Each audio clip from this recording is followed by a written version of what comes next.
Saudara, seorang pendeta setengah tua datang ke sebuah rumah sakit. Dia bermaksud menengok seorang pemuda jemaatnya yang dalam 3 bulan terakhir kena kanker yang begitu ganas. Yang aneh, dia membawa sebuah atau sekuntum bunga yang sudah layu. Ketika dia datang, sang pemuda senang, pendetanya berkunjung kembali. Lalu dia meletakkan bunganya, lalu dia ngobrol dengan sang pemuda. Dia menghibur pemuda itu yang dalam 3 bulan tubuh yang maco, paras yang ganteng itu terkuras habis oleh penyakit jaringan-jaringan yang tidak normal, kanker ganas dalam tubuhnya. Saudara, berkali-kali sang pemuda berkata, "Pak Pendeta, kalau Tuhan menyembuhkan saya akan melayani Tuhan. Saya akan mempersembahkan tubuh saya untuk menjadi persembahan yang hidup bagi Tuhan." Sang pendeta tertawa, tersenyum, "Saya doakan, nak." Saudara, selesai setengah jam berbicara, sang pendeta berkata, "Saya pulang dulu ya, yuk kita berdoa." Selesai berdoa, kemudian Bapak Pendeta keluar dari kamar itu. Tiba-tiba pemuda yang sakit kanker itu memanggilnya kembali. "Pak Pendeta, Pak Pendeta." Pendetanya menoleh, "Ada apa?" "Bolehkah saya bertanya satu pertanyaan kepada Bapak?" Pendetanya kembali lagi, "Mau tanya apa, nak?" "Dari Bapak Pendeta datang dari tadi, saya bingung. Kenapa kali ini Bapak datang membawa sekuntum bunga yang telah layu? Kenapa, Pak?" Pak Pendeta tersenyum, "Bolehkah saya duduk kembali?" "Silakan, Pak," kata pemuda yang terbaring dengan sakit yang luar biasa pada stadium tingkat terakhir. Lalu pendeta itu menatap dia dan berkata, "Bolehkah aku berterus terang kepadamu, hai anak muda?" "Terus teranglah, Pak Pendeta. Jangan ada apa-apa di antara kita. Aku menyenangi keterus terangan Bapak."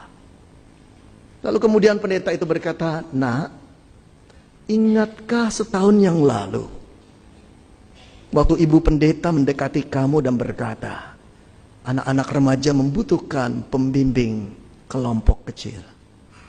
Maukah engkau membimbingnya?" Engkau berkata, "Waduh, Bu Pendeta, saya masih sibuk kuliah." Setelah engkau masuk masa skripsi, ingatkah engkau teman-temanmu di pemuda berkata, "Jadilah ketua komisi pemuda, engkau yang paling berkarisma." Lalu engkau bilang apa? "Saya masih skripsi." Betul, itu yang kau katakan.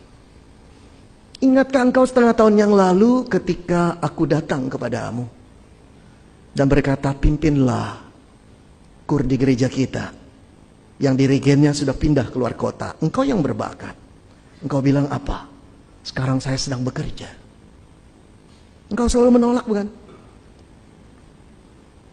Tapi setelah engkau kena kanker, beberapa kali aku datang kepadamu, hai anak muda.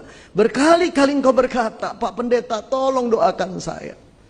Kalau Tuhan menyembuhkan saya ingin mempersembahkan hidup saya kepada Tuhan." Hai anak muda, dengarkan aku. Engkau sedang memberikan Tuhan sekuntum bunga yang sudah layu. Apakah kau pikir Tuhan hanya layak menerima sekuntum bunga yang telah layu? Pemuda itu terdiam, dia tertunduk, dia menangis. Keras itu kalimat, tapi benar adanya. Benar adanya. Dia cuma berjanji kepada Tuhan kalau Tuhan menyembuhkan. Dia mau menjadi pelayan Tuhan, dia mau melayani Tuhan, saudara. Tapi dia sedang memberikan tubuh yang sisa kepada Allah penciptanya. Pengemiskah Allah? Pengamen di tengah jalankah Allah? Selayak itukah dia diberikan sisa tubuh, sisa kesehatan? Di mana masa pemuda itu sehat, cemerlang otaknya, bagus masa depannya? Di mana dia? Dia sedang sibuk dengan ambisinya, cita-citanya, keinginan dirinya sendiri. Saudara, banyak orang Kristen seperti itu di hadapan Tuhan. Ketika mereka diminta melayani, nggak usah lah, janganlah, aku masih sibuk lah, nanti saja. Kapan nantinya? Kapan nantinya? Setelah alat pacu jantung masuk dalam tubuhmu, setelah selang-selang infus menusuk nadi-nadimu, kapan nantinya?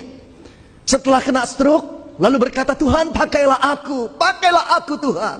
Sekarang tinggal Tuhan berkata, nanti dulu. Kau kira aku hanya layak menerima barang bekas. Engkau sedang memberikan aku sekuntum bunga yang telah layu. Oh saudara yang dikasihi Tuhan, banyak orang Kristen di dunia ini adalah orang Kristen yang tidak tahu diri.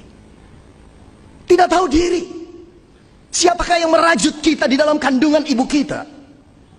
Siapakah yang membesarkan kita ketika kita balita? Siapa yang selalu menjaga kita dari segala macam mara bahaya dan penyakit?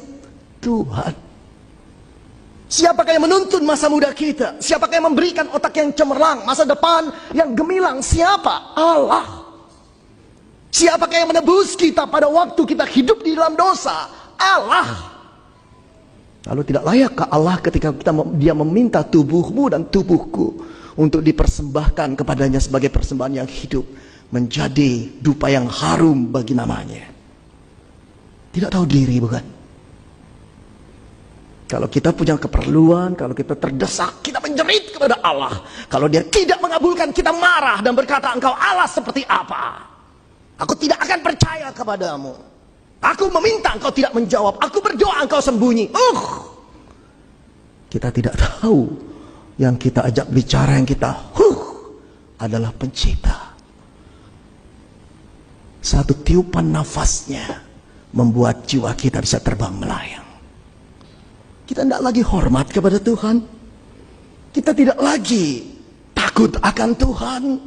Kita membuat dia seolah-olah kacung kita, bujang kita. Kita seolah-olah berhak atas diri kita. Seolah-olah kita bisa menciptakan diri kita sendiri dan tidak bergantung kepada Allah. Padahal seluruh hidup kita sampai sekarang ini, kita bergantung kepada Tuhan. Oh saudara, karena itu Paulus mengingatkan jemaat atau orang Kristen di kota Roma untuk tidak main-main dengan Allah, untuk memuliakan Tuhan dengan tubuhnya. Karena itu dia berkata,